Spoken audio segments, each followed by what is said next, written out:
دیکھو اللہ نے مجھے ایک دولت دی ہے، میں چاہتا ہوں تم لے لو مجھ سے، پتہ نہیں کب بلاوا آ جائے، کہ میرے دل میں دنیا کے کسی انسان کی نفرت نہیں ہے، نہ مذہب کی بنیاد پر، نہ مسلک کی بنیاد پر، نہ قوم کی بنیاد پر، کسی شکل میں بھی میرے دل میں اللہ نے کسی کی نفرت نہیں ڈالی۔ مجھے شراب سے نفرت ہے، شرابی سے نہیں، زنا سے نفرت ہے، زانی سے نہیں، جھوٹ سے نفرت ہے، جھوٹے سے نہیں، مجھے غلط عقائد سے نفرت ہے، غلط عقیدے والے سے نہیں۔ بغض للہ، البغض للہ، جس کو کہتے ہیں البغض للہ، مجھے سب سے محبت۔ ایک اہل حدیث خطیب آ گئے، کہا جی ایک بات پوچھنے آیا ہوں، سچ بولنا جھوٹ نہ بولنا۔ میں بڑا حیران ہو گئی، سچ بولنا، پہلی امتحان لیندہ پہ سچ بولنا جھوٹ نہ بولنا۔ میں نے کہا جی فرماؤ۔ کہا ہمارا بیان ہوتا ہے، ہم اشتہار لگاتے ہیں، بندہ ہی کوئی نہیں آمدہ، تیرا اشتہار بھی نہیں ہوتا، جا نہیں لبدی، تو نے کوئی وظیفہ پڑھا ہوا ہے؟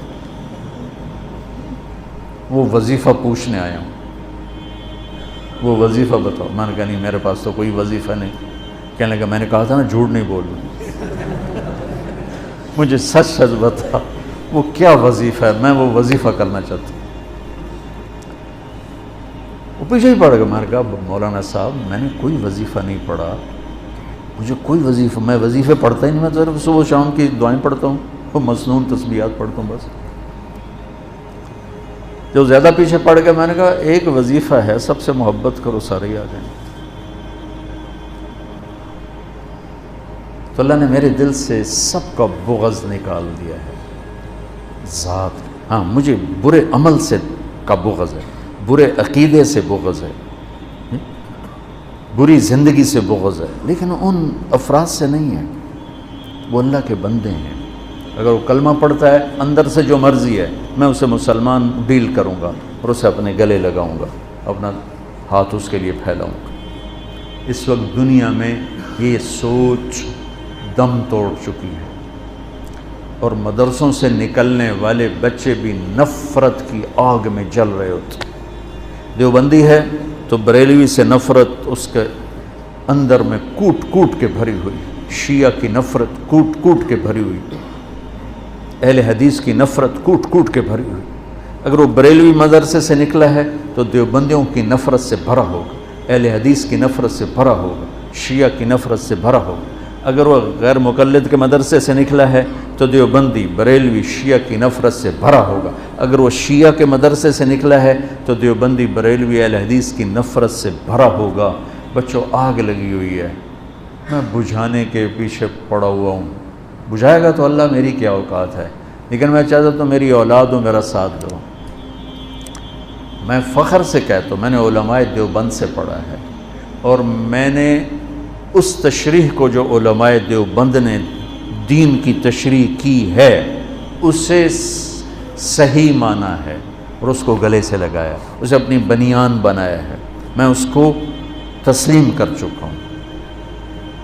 لیکن میں باقیوں کے پیچھے فتوے نہیں لے کے پھر رہا، میں باقیوں کو گنجائش دیتا ہوں، باقیوں کو راستہ دیتا ہوں، جس کے پاس بھی دلیل ہے ٹھیک ہے، فیصلہ تو اللہ آگے چل کے کرے، میں یہاں کیوں فتوے بازی کے بازار گرم۔ ایک مناظرہ دیکھا، ایسی کلپ کھل گیا تو وہ ادھر ہمارا وہ تھا مناظر اور ادھر تھا اہل حدیث کا رفع یدین نہیں ہے، رفع یدین ہے۔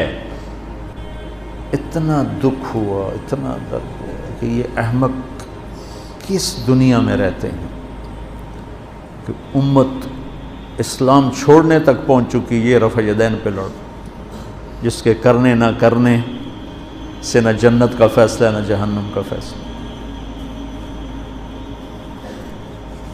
تو بچوں یہ چند ضروری باتیں تھیں جو آپ کی خدمت میں پیش کرنی تھیں۔ آپ شہید کربلا اور یزید یہ کتاب آپ ضرور پڑھیں، تاکہ ابھی آپ کا ابتدائی سفر ہے تو آپ کا ذہن صاف ہو جائے، ایسی کوئی ادھر ادھر کے احمقانہ مواد پڑھ کے آپ کا ذہن نہ ڈول جائے۔ ہم صحابہ کو بھی ان کا مقام دیتے ہیں، کُلًا وعد اللہ الحسنى، اور اہل بیت کو ان کا مقام دیتے ہیں کہ اللہ تعالیٰ نے کہا انما یرید اللہ لیذھب عنکم الرجس اہل البیت ویطہرکم تطہیرا۔ تو میں نے ایک چھوٹی سی کاوش کی ہے، دعا فرمائے اللہ اسے قبول کرے، کہ ایک کتاب لکھوائی ہے، کتنے صفحے کی؟ 625 صفحے کی وہ کتاب تیار ہوئی ہے۔ کتنے سال لگے؟ 2.5 سال میں وہ کتاب تیار ہوئی کہ مواد ہی نہیں ملتا تھا۔ میں کہا شاید ہم یہ جب اللہ مجھے بلائے تو میں اللہ اس کے رسول کو یہ تحفہ پیش کروں کہ آپ کی اولاد کے لیے میں یہ نذرانہ لایا ہوں، اور تو میرے پاس کچھ ہے نہیں، آپ کے در کا مراسی بن کے مرنا چاہتا ہوں، آپ کی اولاد کے تذکرے کرتے کرتے مرنا چاہتا ہوں، ان کی محبت اور عشق میں مرنا چاہتا ہوں۔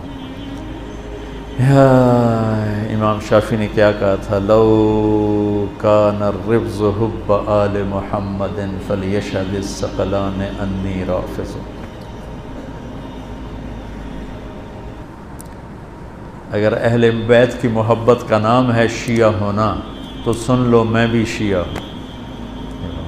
اگر اہل بیت کی محبت کا نام ہے شیعہ ہونا تو پھر ساری دنیا سن لے میں بھی شیعہ ہوں۔ تم میری اولاد کو برا بھلا کہو تو مجھے اچھے لوگو، اور میری اولاد کے گیت گاؤ تو تم چاہے جھوٹے بھی کہو تو مجھے پیارے لگو۔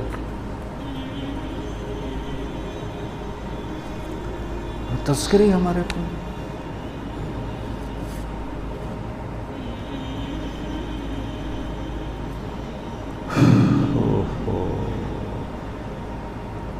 بس حضرت امام حسن جو تھے نا، وہ یہاں سے لے کر یہاں تک اللہ کے نبی کے مشابہ، اور نیچے حضرت علی کے مشابہ، اور حضرت حسین یہاں سے لے کر یہاں تک حضرت علی کے مشابہ، اور یہاں سے لے کر نیچے تک حضرت محمد مصطفیٰ صلی اللہ علیہ وسلم کے مشابہ تھے۔ اس مشابہت کی وجہ سے اللہ کے نبی فرمایا کرتے تھے حسن میرا بیٹا ہے اور حسین علی کا بیٹا ہے۔ تو اللہ نے حضرت حسن کو ذہن فطانت بھی نبوت والا دیا تھا۔ اور عجب، بہت عجب، پڑھو ان حضرات کی سیرت پڑھو، بہت کچھ اللہ نے مجھے موقع، جب میں کبھی پڑھتا تھا مجھے اللہ نے خوب موقع دیا، اور میں نے یہ چیپٹر کافی محنت کے ساتھ پڑھا، بہت سے خلجان پیدا ہوتے تھے، تو پھر اللہ نے فضل فرمایا، ایک صحیح بات تک اللہ نے پہنچا دیا، وہی آپ تک پہنچانا چاہتا ہوں۔